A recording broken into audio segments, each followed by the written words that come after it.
Hey guys, welcome. I'm so glad you're here. I have a step-by-step, room-by-room, whole home decluttering for you. We are going to be all over the house. This video is going to go very in-depth, a big deep dive, and you're going to learn how to declutter everything. Even if you already know how to declutter, I find it's always good to have a reminder because sometimes you learn these things over your life and you forget them, and other times you don't even internalize them. So it's always good to hear them again, and maybe sometimes there's a new spin on it. So I think you're gonna learn something new today. The tips I'm sharing today will work for any size home. So whether you're in a room, in an apartment, if you've got a small home, a medium home, even if you have a large home, I think that decluttering is useful for everybody, no matter what size. Even if you have a huge home, I find that people in like the larger homes, they also have trouble with clutter. I just think it's a universal issue. And it's not necessarily about having too much stuff.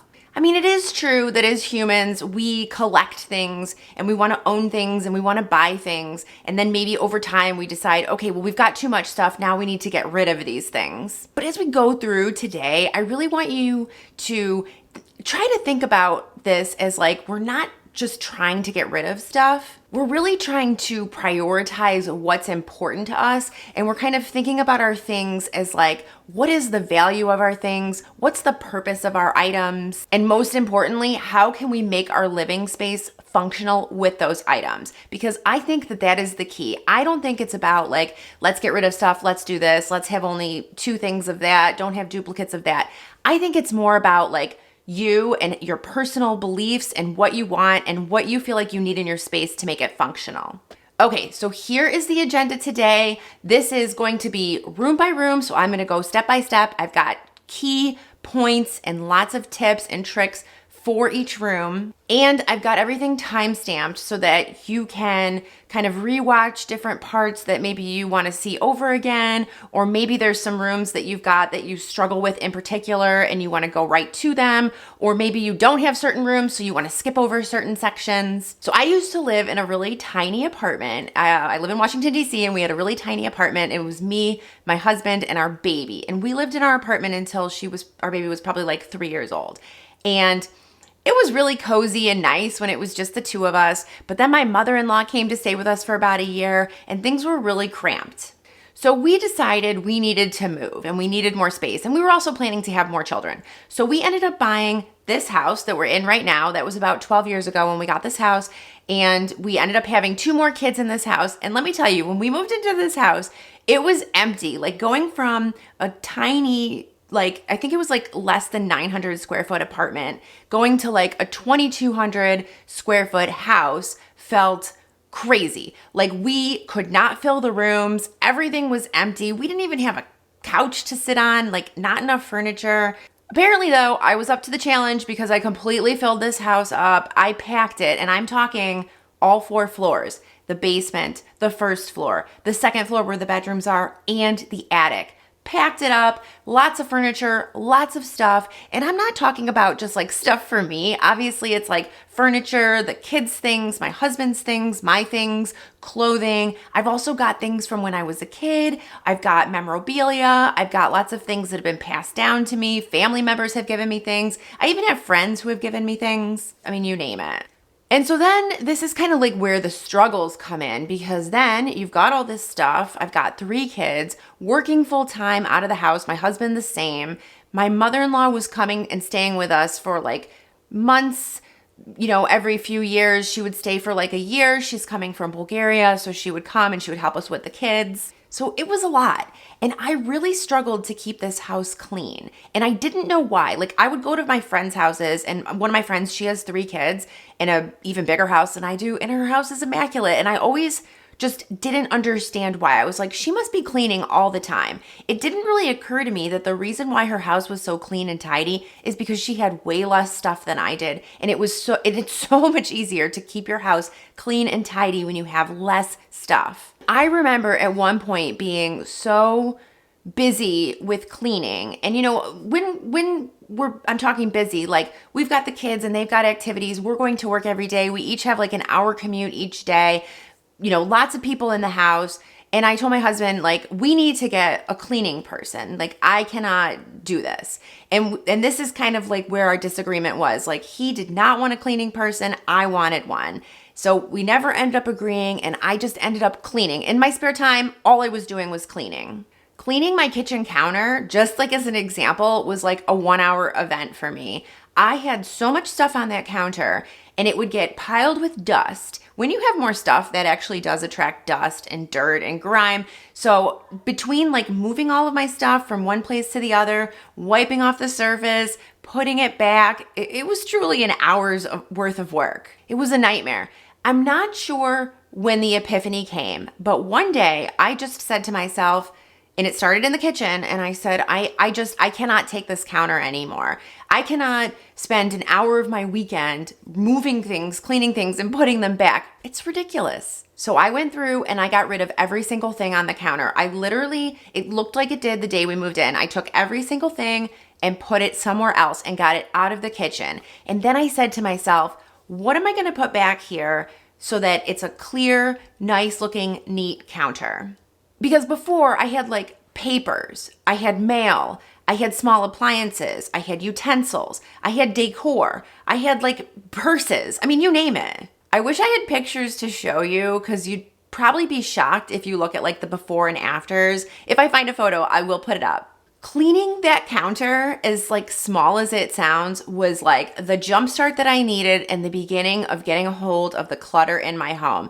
I'm not saying that my house is clutter-free, but I have learned a ton about decluttering. I have done a ton of decluttering, and I want to pass what I've learned on to you. That is the value that I hope you get out of this video, because I'm going to go through each room. I'm going to give you a checklist at the end of this video. I'm also going to give you some planning tools because I want you to have the benefits of a clutter-free home as well. Okay, so now we're moving on to some things to remember. So just a couple guidelines as we go through this. These are just guidelines that can be applied for any kind of decluttering that you're going to be doing. The first one is that we're going to think in small chunks. So we did not get our homes cluttered overnight. And so we are not going to fix it overnight. It's going to take time, and we're going to have to realize that. We're going to do it in small chunks though, because we don't want to get overwhelmed. I also find it more appealing to do it little by little. And before you think, I can't possibly do this little by little, I have so much stuff, you can do it little by little. I have had a packed attic, and I have made a significant dent in a huge portion of my attic in only 15-minute increments on weekends. So I have been Swedish death cleaning my attic. If you've watched my videos, you know what I've been doing and how I've been doing it. And I just like to do these 15-minute regular bursts where I get rid of things. And it is actually quite shocking to me how much I can get done in 15 minutes. So you can too. The key is you do it in small, manageable chunks. And that way you don't get overwhelmed and you feel like a good sense of accomplishment and a quick win when you do these small chunks. So while we're going to be going like room by room, we're not going to be doing like the whole room all at once. It's going to be more like one cabinet, one shelf, one drawer, and that's how we're going to get through this. The next guideline is that we're going to go into this with no guilt. It doesn't matter how you acquired the item, whether it was passed on to you, maybe it was a gift, maybe you bought it and it was really expensive and you feel bad getting rid of it. Nope, we have no guilt. We are getting rid of it if we don't use it, if we don't need it, and if we don't love it. And don't fall into the trap of trying to sell your stuff. I know so many people that they're like, oh, I'm going to have a garage sale one day, or I'm just going to put this online. I'm going to open up a Poshmark store. Don't do it. It's just getting in the way. You're creating a barrier for yourself. Just know that selling your stuff and kind of like putting together a garage sale, going back and forth with people online, it really isn't worth it in the long run, in my opinion. I do have a thought though, if you've got something that's $50 or more, that's kind of like my personal threshold. If I do have something that I think, okay, I can get $50 for this or more, I will sell it, or I will consider selling it. Otherwise, I'm donating it, getting rid of it. Okay, so the third guideline that we have here is we need to have a plan. After this workshop, don't worry, I'm going to email you. I'm going to send you like a checklist, some tools to help you make a plan, but we're going to make a plan so that we know what rooms are we decluttering and what are we going to declutter from those rooms. You wouldn't go to work and do something and not have a plan. Whether it's on paper or in your head, you still need to have a plan to get things done. And as part of this planning, I really want to encourage you to think about, what is your why? Why are you decluttering? It could be a variety of reasons. Maybe you feel like you have too much stuff. Maybe you want to get your house cleaner and tidier and your stuff is getting in your way. Maybe you have some like stress or anxiety about your stuff. Maybe you're thinking about when you're not here anymore and you've got a house full of stuff, who's gonna take care of it? I think about these things. Okay, so I've relocated up to my attic, and you've been watching my videos, you know that my why is Swedish death cleaning. You know, I'm thinking about, I'm actually not really thinking like who's gonna take care of my stuff when I'm gone per se. I am more so though using it as like a lens to make decisions about my stuff. So I think about it like, is anyone going to want this when I'm gone? Because if I have it in my attic, it means I haven't used it in a long time. It's just stored away here. Do I need it? If I don't need it and I don't think anyone's going to want it when I give it to them or after I'm gone, then I don't need to have it up here. But there are some things up here that I want to keep and I want to store and I want to pass on to my kids, and that's fine. That's my why. So you need to have a why, because I think that gives you a good motivation for getting things done. I think motivation is really important. But what I want to say about motivation is it needs to go hand in hand with discipline, because motivation alone, you won't get anything done. Like, sure, you can watch videos and you can know your why, but if you don't have that discipline to get it done, then it's not going to happen. The two of those together need to marry, and that's the perfect combination. But the discipline here comes from the guideline I shared as number one, which is to declutter in small bursts. We're going to make that commitment to do it in small bursts. We're going to do it daily. We're going to declutter just a little bit often, and that's going to be the plan. And so that's going to be the discipline. The why is the motivation. Okay, and then the final guideline is having a plan for how and when the clutter is going to leave your home. You can schedule a pickup. You can take it to the donation center. What I like to do is I like to keep things in my entryway. I just find that if I can make my entryway a little bit less appealing, then it will like motivate me to get to the decluttering place or motivate me to get to the donation center. I like to go when I have a packed car. If you don't like to go when you have a packed car, you know, maybe you just want to go more often, that's fine. I personally like to have my car full so that I don't have to keep on going back and forth, and I like to get it done at once. The thing here is you can't declutter and then stick your stuff in like your attic or stick it in your garage indefinitely. You want to get it out of your house.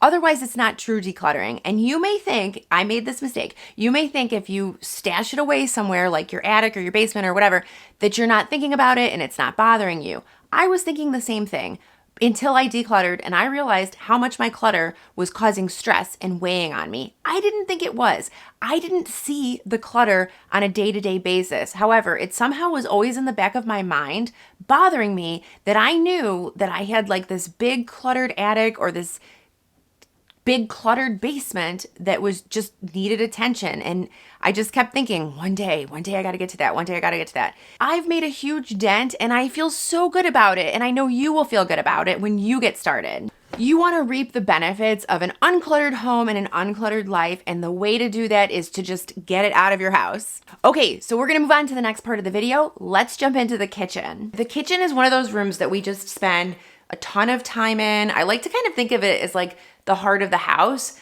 but along with that comes that it gets really cluttered. However, a clutter-free kitchen, take it from me, is like 100 times easier to keep clean. So let me get into the kitchen and how I like to keep mine clutter-free. I'm kind of going to give you lots of tips for all of the different areas of your kitchen, especially storage. And kitchens are like one of those places that has a lot of closed storage. And when you've got closed storage, it often gets cluttered because you're like, well, I'll just stuff it in this cabinet and shut the door and not worry about it. I like decluttering the kitchen, not only because it's like easier to keep clean when it's clutter-free. I also cook a lot in here, and it's just way easier to cook when everything is like open and uncluttered and you've got space. Okay, so in here, we are going to ask ourselves, like, what are the most cluttered areas? And that's what we're going to need to find a solution for. I find a lot of reasons why people have clutter in their kitchen is because they use it as like a drop zone for things that don't typically belong in the kitchen. And I was like very guilty of this. I used to store paper in the kitchen. Like actually this like area right behind me used to be just full of paper. I don't even know why. I would bring in the mail, we'd bring home work papers, school papers. I had a basket, and then it was just this like huge area that was just like piled with paper and clutter. And I just didn't need that to be in the kitchen.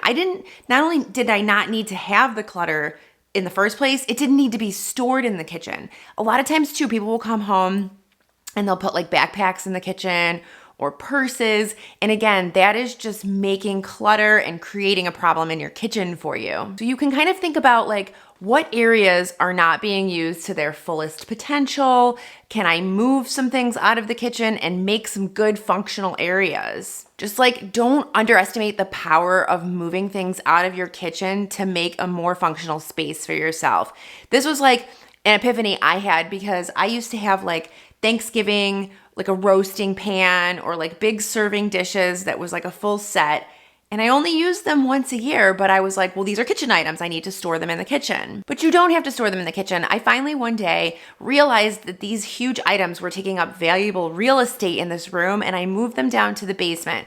And so I still use them, but once a year I go down to the basement, I bring them up, I use them, and then I put them back. And then that way I can save the space in the kitchen for the things that I actually use on a regular or daily basis, especially for me. Like, I live in a fairly small house, and I mean, this is my kitchen, you know, it's not that big, and this is kind of the room that we have to deal with. And so that makes it a lot easier for me. I mentioned after this workshop, I'm gonna send you a checklist. I will also put it up on the screen because when you're thinking about the kitchen, sometimes it's easier to go through like a checklist of things and decide like, are these things I want to declutter? Are these things I want to keep? If you're having a hard time deciding what you want to keep, there are some specific questions you can ask yourself, not only in the kitchen, but in every room. And so I will also put those up. And here are the questions. When was the last time I used this? Does this item make my life significantly easier in the kitchen? Do I have something else that can do the same thing? How many of these do I really need or do I use at one time? Am I holding on to this just in case or for sentimental reasons? Is this something I could borrow from a friend or a neighbor if needed? Is this something that I care to clean and maintain? Would I buy this again today? If something is broken, will I fix it and when will I fix it? So let's talk about counters. I think that this is the best place to start in the kitchen. This is my opinion. And the only reason is because it's like a big surface. It's almost like in your bedroom when your bed is unmade, it's a big surface in your room and it makes your room look messy. The same idea, I think, with the counters. If you've got these huge counters and there's a lot of items on them, it could make your whole kitchen look cluttered. So there's 3 things I'm gonna talk about. Number 1, paper clutter. We kind of already addressed that. But again, is there somewhere else you can move that paper and get it out of your kitchen?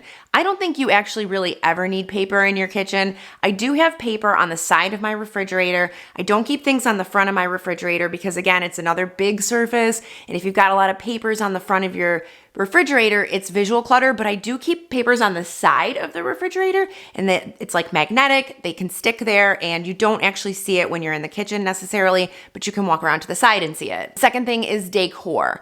I think that having decor in your kitchen just adds to clutter. So what I like to do is instead of just having a piece of decor for the sake of decor, I like to have decor that is functional and actually does something. So if you see behind me, I have like this spoon holder. So this could be considered decor, right? But then I also actually use it when I'm cooking to hold my spoons. So it's kind of like a functional piece of decor. I also have this olive oil behind me. Can see it right there. I use this every day, but it's like a pretty bottle. And so it looks like decor, but it's functional because I'm using the oil daily. And then the third thing I want to talk about with our counters is small appliances. These are like, in my opinion, could be death by 1,000 cuts. You get like a toaster, a blender, a juicer, an Instant Pot, a coffee pot. That could easily take up your whole counter. So what I like to do in this case is I put those small appliances away. Some people recommend not having anything on your counter. I don't go that far. I actually keep things on my counter that I use every day. So we do use our toaster every day. We do use our knives every day. I use my coffee pot every day. I use my bread box every day. So I do have those on the counter. But if there are things like an Instant Pot that maybe you're using once a week, or a bread machine that you're using once a week, you don't need to keep those on the counter. I think that it's really useful to put those away so that you can free up that valuable counter space. I could even probably cut it down further in my kitchen, but this is kind of what's good for now. So the next thing I want to talk about is cabinets, because again, these are areas where things are just hidden behind and you can just like stuff things in there. You don't have to look at it on a regular basis. So in this instance, I'm going to recommend the same thing I recommend in the other rooms. We're going to do it one at a time. We're going to pick a cabinet and we're just going to start there.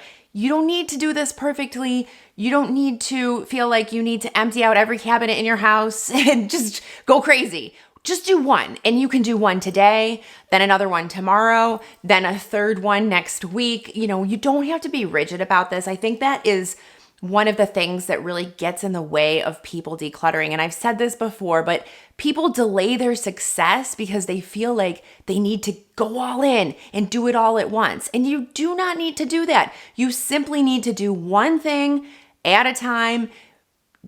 Take your time. Don't stress about it. It's not going to make or break your life, right? We're just getting rid of stuff. So go through each cabinet one by one. And you can go by categories. You know, you want to like start with pots and pans, do that category. And as you're looking at your pots and pans, think about, do I have another one just like this? Like, do I need this, or do I have something that does the same thing? And try to think about like, if you have duplicates you can get rid of. And then also think about, are these pots and pans, like, would I be using them? Like if I were to cook Thanksgiving dinner, would I be using all of these? If you have ones that you just don't actually use when you're cooking big meals, you may not need it. And think about like single-use tools like avocado slicers, an omelet maker. You know, these are things that just accomplish or do one thing. And so maybe you don't need to have them. I've actually made a practice of not having single-use things in my house that only do one thing. So like I've got a peeler and it can peel all kinds of things, right? Or a grater, it can grate all kinds of things. I'm not going to buy something that's like specific for one type of thing. The only one that I make an exception for is a garlic press. I recently bought a garlic press and it is like made my life so much better when I'm cooking. I really hate having my hands smell like garlic for days on end after I've cooked, so this press is perfect. As we're doing this, be ruthless. Like just think about it. Like how many pot holders do you actually need? How many of XYZ do you actually need? And really think about it and get rid of the ones that you don't need and that you're not using. The fridge. Okay, so this is another area that we should talk about. The guidelines to the fridge are going to be similar to ones that we would use in the pantry. And I'm going to move on to the pantry in just a minute because for me, that's a hot spot. But in the fridge, we are going to look and toss anything that is expired or is spoiled or that we just are never going to eat. Maybe we've had an opened thing of olives and we haven't eaten them in like 3 years. We're going to get rid of that. Those are the obvious things that we can get rid of. I do have a little bit of an organization system in my fridge and it's pretty loose. I do find that if you're too rigid in your organization system in your fridge, it just gets really hard to maintain it. If you've seen those videos where it's like really like these aesthetic fridges and pantries and they've got these bins and they've got all this space for like juice boxes and drinks. I mean, it looks nice. It is not functional for me. That is not real life for me. But I do keep some zones so that I kind of have these areas in my fridge where I know to go. Obviously, I have a fruit drawer. I have a vegetable drawer. I've got a deli drawer. And I keep things in there like cheeses and breads. If on the off chance we buy deli meat, sometimes we would keep deli meat in there. I use the door for things like sauces and jellies and condiments. And then in the freezer, I have like different, mine's like the kind you can see here, like the drawer. And so I'll have like parts of the drawer. I have one for like ice cream, one for frozen fruits and vegetables, one for meats, one for bread. And I just kind of keep it like loosely organized in categories so that I know where things are and I can easily find them. I know when I'm running out. Before I go to the store, I check it.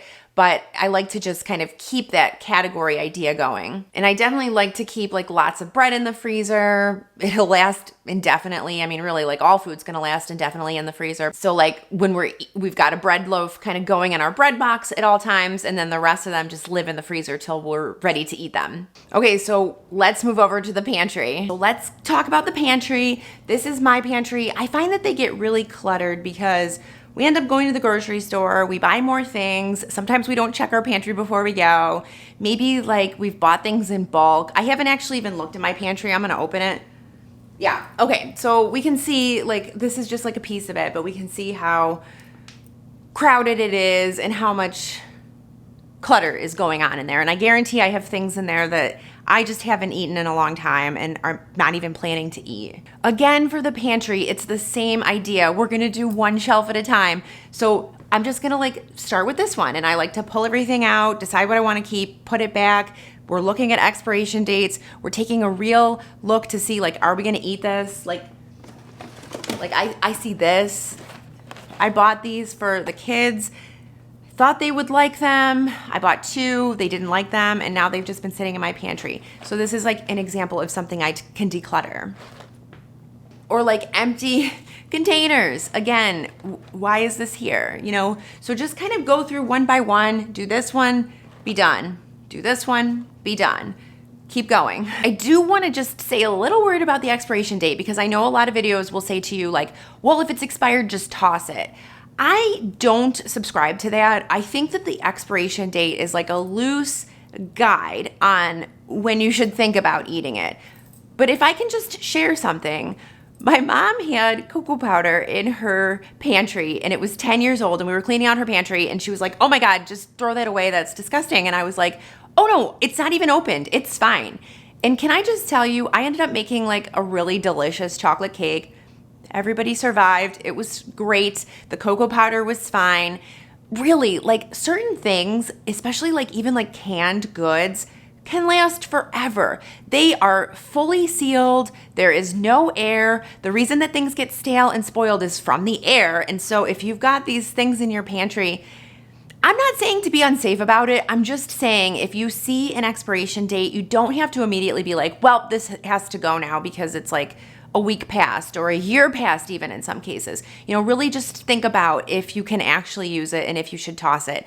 Of course, if it's things like milk or things that like meat that could really spoil, you don't want to do that. But other things like packaged things, canned things, even things in your freezer, I mean, they will last longer than I will. So really think about it. I also want to talk about bins, kind of similar to the fridge. I think that bins are great and they could be useful, but they could also be a little bit of a problem.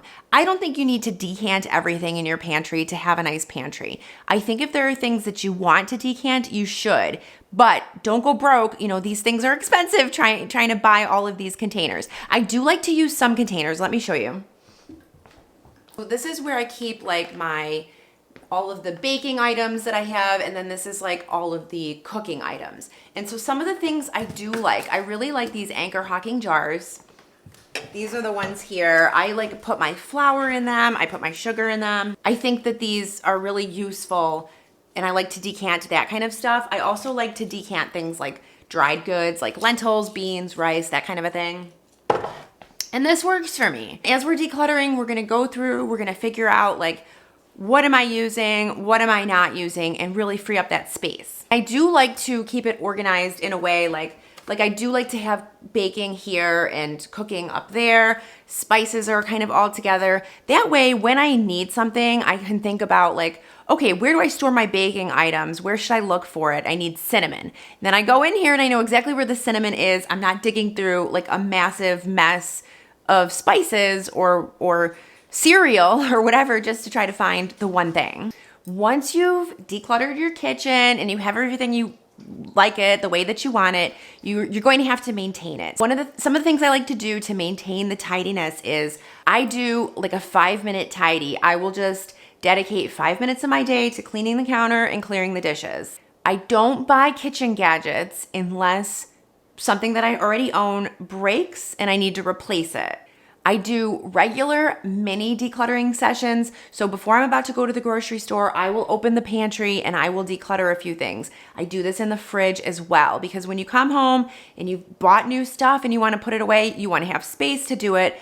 And you don't want to just put the new stuff in and shove the old stuff to the back, because then you're just going to end up with more clutter. So do the decluttering and do it at a specific time that works for you. I recommend right before you go shopping, just so that you've got space to put the new stuff and you're not kind of creating more clutter and losing things and then food's going bad. And then lastly, just say no to things like extra condiment packages, paper plates, napkins, if you're going for takeout.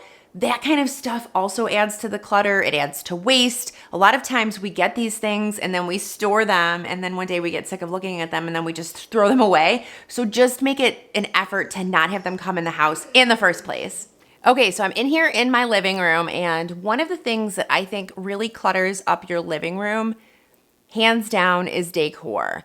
Think things like pillows, blankets, knickknacks, all of those things that we own and that we love. I'm not saying not to have any of them, but I'm saying really like give a critical eye to all of the decor that you have and think about like, should you keep it? Another thing I like to do with my decor in particular is I like to rotate it. So sometimes I will have knickknacks, for example, and then I will put some in the attic to store and I will keep half of them out. Then as the season changes, I will go up to the attic, I'll get the others, and I'll kind of rotate my knickknacks. It works really well to keep your visual clutter under control in your living room, number one. But number two, it also feels like new, like brand new. So when the season changes and it gets to summer and I've got new decor, new to me kind of decor that I haven't seen in 6 months, it's like really refreshes your house and you feel like excited about it and no shopping involved. So just think about like what would happen if you got rid of 50% of your decor. Another hot spot in the living room is flat surfaces, coffee tables, ottomans. I've gone so far as to recommend people even get rid of their coffee table. We got rid of ours because it ended up just like a catch-all for every piece of paper and everything. Instead, we put an ottoman there, and it's a functional ottoman because it opens and you can store things in there. So we store like books and blankets in ours, and it's just been a lot easier since we got rid of that ottoman. Also a hot spot in people's homes if they have like a TV console and they like store things in there. Again, another hot spot for clutter, another place where dust can gather. So really take like a critical look. Do you need this? Do you want this? I'm telling you, if living rooms, I find that they're like not so difficult to keep clean, but they get so dusty. And when you have so much stuff, the clutter just attracts dust and more dust. And then before you know it, it's just like you've got an inch of dust in your living room. I mentioned soft decor. You could also rotate out your pillows. And one thing I like to do with my blankets is I actually keep a basket in my living room for all of the blankets.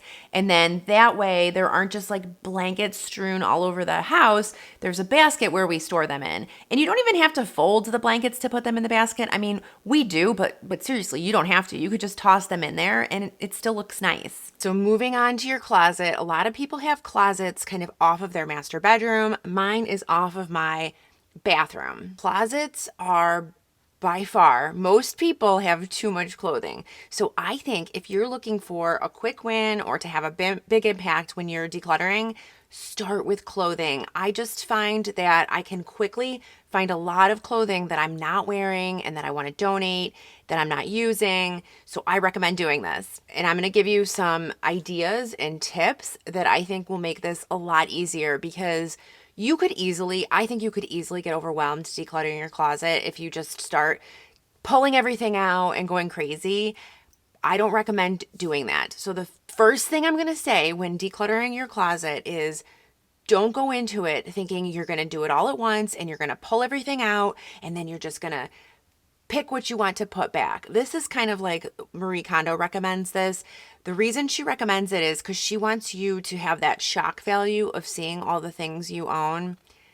We don't need the shock value because we've already made the commitment to decluttering. You're watching this workshop. You want to get it done. So you don't need any shock value here. You just need to get started. So what I'm going to recommend is as you're going through, get into your closet and do category by category. That could be shoes as a category, sweaters as a category, tops as a category, pants as a category, and just go through each one. If you want to start with your jeans or your pants, just start there and kind of go through each item. The way that I make a decision when I go through these items, I do have clothing that I haven't worn in years, but I know that I'm going to wear it because I kind of go in like cycles with my clothing. And so it's hard for me to say, oh, I haven't worn this in 2 years, I should get rid of it. Because sometimes I have jeans, like bell-bottomy kinds of jeans that are back in style now. And they've been out of style for many years and I haven't worn them for years, but guess what? I'm wearing them again. So you got to look at your clothing and decide, like, are you actually going to wear it again? Can you see it coming back in style? I like to have more classic clothing anyway, just so that I'm not falling into this trap of trying to stay in style. I feel like if you're always in classic clothing, you're always going to look put together and nice, and you don't need to be worrying about trends. In fact, with trends, what I like to do is I'll just add like 1 or 2 trendy pieces each season, say, to my wardrobe, rather than trying to go out and look like I've just like stepped out of the store and bought everything that's in style this year. I do think looking at your clothing though with a critical eye and saying, have I worn this in a year or 2? You know, give yourself a timeline. And be honest, will I wear it? If the item has tags on it, you're never going to wear it. If you've still got things in your closet that you've bought more than a couple weeks ago and you still have the tags on it, I mean, unless you're saving it for like a fancy dress event or something like that, you're not going to wear it. So just know that you can put this criteria and use that criteria as you're making that decision. I have recommended the hanger trick. If you don't know what that is, what you do is, the way I do it is when I wear a piece of clothing, I will put it back on the hanger and I will flip the hanger backwards so that I can quickly scan and see which hangers are backwards in my closet, and that immediately will tell me in like several months what I'm actually wearing. I saw this stat. It's kind of funny. Like the average person only wears 20% of what's in their closet. Imagine if you could get rid of 80% of your closet. Oftentimes we like to hang our clothes in our closet. I would recommend taking advantage of not only the hanging space, but also the shelving and folded space. It's a really good idea to take advantage of like as much vertical space as you can. Use those shelves, you know, get things folded and put away properly so that you can see them. I even have like bins in here with like piles of t-shirts. I do have like a cool way of hanging my jeans, and I will put up a video here so you can see how I do it. I actually just use shower hooks. They do sell specific S hooks. They're a little bit expensive, so I went the shower hook route. I just kind of had this idea because I had some leftover ones and I was like, what can I do with these? And I decided to hang my jeans, and it's made a big difference because now I can see all my jeans and I can decide what I want to wear, because sometimes if your clothes aren't in front of your eyes for certain people, like you just will forget you have it, you won't think about it, but now I can see my jeans and pick what I want to wear. And just a word about shoes as you're decluttering that category.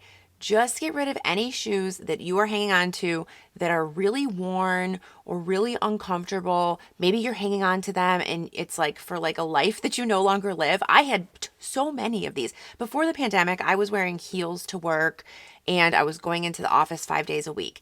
After the pandemic now, I am not going into the office as much as that, and I'm not wearing heels. So I'm kind of was like hanging on to these heels thinking like, well, maybe one day I'll wear them. And I had this picture of myself in my head of like putting on a suit and going to the office in my heels. And I'm not doing it. So I got rid of all of that. I did keep 1 or 2 pairs, but the rest had to go. When we are decluttering throughout this room, throughout this workshop, and in your own house, we are not aiming to make this perfect. We simply want to get this to be a little bit better. And I promise you, if you start doing these small things and taking these steps in each room, you have nowhere to go but better. Okay, let's head into the bathroom. Okay, now we're in the bathroom. This is my master bathroom. So when we're decluttering the bathroom, I always recommend just starting with the sink and the vanity. I kind of think, obviously the vanity is like a big surface and it's got a lot of visual clutter on it oftentimes. I try to keep stuff off of my vanity, but I do have some things up here. So I recommend starting with the vanity, cleaning out the sink, putting things away, and that's gonna give you like a quick win. When you're doing this, just decide like, is there anything on this counter that I can toss, or is there anything I should donate? Oftentimes we hang on to products in the bathroom that we just have had for years and we're not actually using, but we think maybe we will use it and we won't, so just toss it. So now we've got to move on to what I think are like the worst areas of the bathroom to organize, and that is any cabinets and under the sink. I did a video on organizing under the sink at one point. It is just not a fun place to go. Let me show you mine. Okay, so let's check this out. So look at that, what a mess, right? Okay, so I've got my cleaning products up front. I'm just gonna take those out. And then I've got some soap in here. I am gonna use this to refill. I have some extra products, you know, things that I use, more cleaning products, and then more cleaning, cotton balls. Now we're kind of getting down to it. Oh, I didn't even know I had this. This is really good for cleaning the toilet, by the way, but glad I have that. Okay, so here we are. Kind of, this is what it used to look like when I first organized it. They do sell a variety of sink organizers, like under sink organizers. The problem is it's such an awkward space, but you want to store stuff under there because you've got a lot of room. But I recommend just get something like a bin or a box. If you don't want to buy something, think about like if you've got any boxes that you're not using or baskets, anything you've got around the house. I just think that it's a lot easier to keep things organized and corralled if you've got something to put everything in. So here's how I did this. I have this like plastic bin, and in here I've got mouthwashes. I guess I've got a lot of this is empty. I guess I've got a lot of this, this is almost empty as well. Nail polish remover, and more cleaning products. And I've got some shampoo. Okay, I didn't even know that I had some of this stuff in here. I use this to clean my retainers. I mean, all of this stuff I am still using, so I am gonna save this. Kind of leave this here. I'm just gonna organize it a little bit better, and I'm gonna take out anything that I'm not using. In which case, you know, gosh, I haven't used this in a long time. I'm gonna probably get rid of that. This can go in here. And I think that's good. And now I'm gonna just put a couple things back that I do use. I'm gonna put my cleaning products in here. Put that in the front so I know that I have it. And I use these in the bathroom. Put those up there. Toilet paper. I mean, that's it. I've ended up, I need some cotton balls, I've realized. Just stick those in there, and that's it. I've kind of got this organized now. Just to like show you what I've decluttered. I got rid of these 2 empty bottles. I'm getting rid of this sponge. I don't really use it. And then I'm getting rid of this hairbrush that I don't use. Okay, so I filmed this section before, but I'm just gonna give you guys some tips as you're going through your drawers. So I stored a bunch of things in my drawers, lots of like hair care products, nail accessories, and I went through and I took everything out. Again, you could do 1 drawer at a time. I just did all of them because I've got 4 here. I didn't touch my husband's side. He has 4 as well. So when I put everything back, what I did is I chose a category for each drawer. So I did 1 for skincare, 1 for hair care, 1 for nail care, and then I did a drawer for items that I haven't yet opened, but I plan to use, just kind of like extra makeup and things like that. Okay, so the things that I'm donating, I found these Clearasil, I don't even know what these are, salicylic acid pads. These are super old. I'm gonna get rid of them. Oh, this is new. This is hair care. So it's gonna go in my hair. Actually, I'm gonna put it in my new drawer because I have another one going in my bedroom. Getting rid of that, getting rid of this old razor, getting rid of this old face mask. Obviously don't need this charger in the bathroom. Okay, so that's for the garbage. This is new, but well, it's not that new. It's just never been used. So I'm gonna get rid of that, do something with it. I have this makeup, this eye makeup remover, never use it. I have this body lotion, never use it, even though it's really good. Oh my gosh, I have these eye drops. I think this is what this is. I'm gonna get rid of that because I don't know if it's still any good. I have another tape measure. I'm just gonna save that just in case. I'll put it with my nail stuff. Okay, and then I've got this. I don't know if you guys ever have used this. They say it's really good to remove pet hair. Well, guess what? It's a piece of junk. I'm getting rid of that. It does not work. Found this old keychain to get rid of. I've got this deodorant. I'm going to use this deodorant. It's aluminum free, so I'm going to put it in with my new stuff. Even though it's not new, when I run out of deodorant, I will check this drawer looking for new things. So I guess my tip here, what I'm trying to say is, when you're organizing your drawer, like these are things, my face masks and teeth stuff. So that's all in that top drawer. These are new products in the second drawer, things that I just haven't yet opened, but will need. These are kind of like replacement items. My third drawer here, this is hair stuff, and then like tanning mitts and kind of like those softer things. But like I've got hair ties. This is like a hair wash that you can travel with if you've ever used the Lush products. It's really old, but it's good. It's really good for traveling. You know, hair serum, hair touch-up, all of that. And then my nail stuff down here. I put that tape measure in there. Okay, so that's that. I'm also gonna get rid of this hairbrush. It's like really old. I don't know why I'm hanging on to it. So I've kind of got my pile here of things to get rid of. That's my pile of things to get rid of. And as you're going through your like medicine cabinets and things like that, if you've got things that you like expired medication, just check the expiration date and toss things that are expired. Or if it's like prescription medicine, you know, kind of you can see how you can return that. A lot of times pharmacies will take that back. They have like a program for recycling pharmaceuticals. I mentioned products, and I do think that a lot of women will buy like a shampoo and then they'll go to the store and they'll see another shampoo and then they'll want to pick it up. And then before you know it, you have like 5 kinds of shampoo, all of them half used, 5 things of conditioner, again, half used.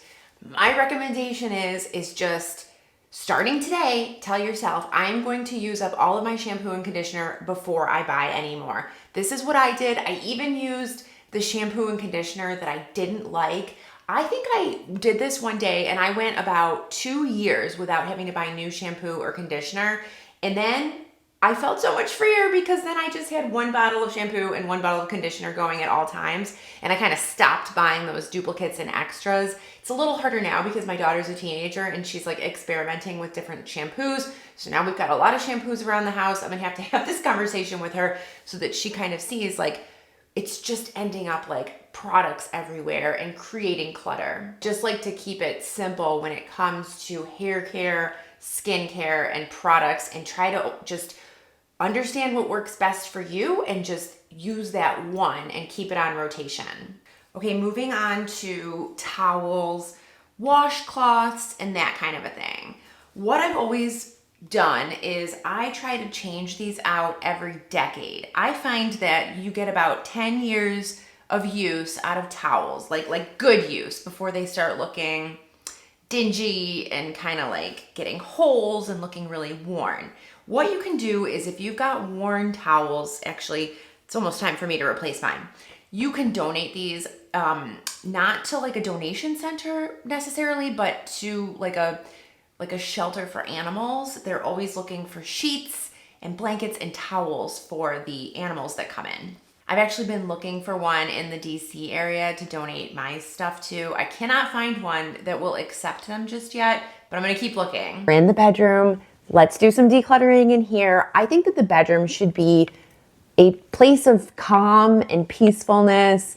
You may think that you're sleeping and your eyes are closed and you don't notice a cluttered bedroom, but that is not the case. They have shown that if you have a cluttered bedroom, you actually sleep more poorly, sleep is so important for your health. So we do not want any clutter in here. There's a couple things that I'm gonna just like kind of kick it off with to tell you you do not want in your bedroom. One of those things, and I feel very strongly about this, is electronics. So first of all, no TVs, as few things in here that you have to plug in.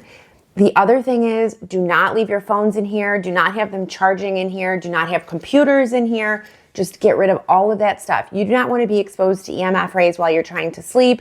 You do not want any light from your electronics to come and give you light exposure. Even when your eyelids are closed, the light can still penetrate through your eyelids. So you don't want any of that in your room because it's just going to get in the way of a peaceful sleep. And honestly, even alarm clocks, I don't have any of that in here as you'll see. So just think about these things as you're decluttering your room. Okay, so bedrooms. So one of the things that we're gonna have to start with here is your flat surfaces. This is just what it is in your bedroom. People often have like dressers, they have chests of drawers, they have nightstands.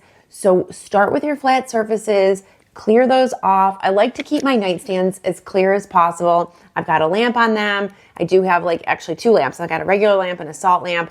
I have a little fake flower thing that maybe you can see behind me here. I actually don't have any windows in here, so I can't have real flowers or real plants, which is what I would prefer to have. But this is just decorative, and it's to create like a serene, calm place in the bedroom. When you're thinking about your nightstand, you want to put things on there that's either decorative or just like the essentials. So I do have this basket here just for like all of my skincare and things like that. And then I also keep things in my drawer.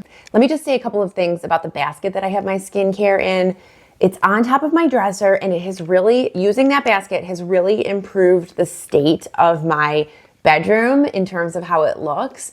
The way that it works is with your eye and with visual clutter is if you have like 20 little bottles of things that you use, makeup or whatever, and it's all just sitting out, your eye sees 20 little things and your eye says that's cluttered. If you put those 20 things into a basket, all of a sudden those 20 things turn into one, and your eye sees the basket, and it, instead of seeing a basket filled with 20 items, your eye just sees one basket, and it kind of just tricks your eye, and it just feels less cluttered. If you don't believe me, just try it and test it and see, and you will see that that really makes a big impact. So I do like having something to corral all of my products in if I'm gonna leave them out. Okay, now another thing in here is you do not wanna have piles of papers. So if you've got papers on your dressers or on the floor, I've done a video recently where I talked about that people perceive things on the floor as a threat, and it really like causes that stress and anxiety people talk about when they're decluttering. So get stuff up off the floor in your bedroom. Don't have paper in your bedroom. Put your paper somewhere else, an office, get rid of it, file it away, make it digital, whatever you can do to get that paper out of there. But then think about the floor. Not having things on the floor will really make your room not only easier to clean, it will also make your room feel larger, which I know most bedrooms aren't giant. I mean, mine, you can barely fit our bed in here, right? Like we've got a queen size bed and it takes up a huge portion of the room. So don't have things on the floor. It really just, it's that threat thing, and it'll just make your space look messier. So just like in the kitchen, in your bedrooms, to declutter, we're going to do one drawer at a time. This is all you can do. You open up that drawer and you go through it. For my drawers, I will just tell you how I organize them.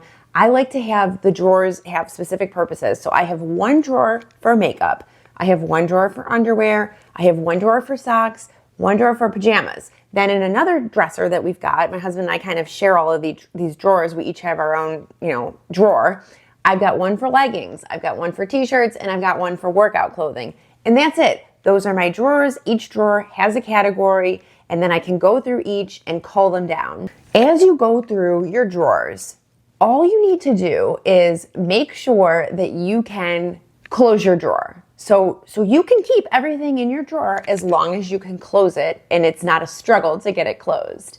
I will say, if you aren't sure where to start in your drawer, just like start at the back or the bottom, because what happens is we put all of our stuff away and we wear it, we put it away, we wear it, we put it away. And so usually the top of the drawer is like everything that you're wearing, and then underneath is everything you're not wearing.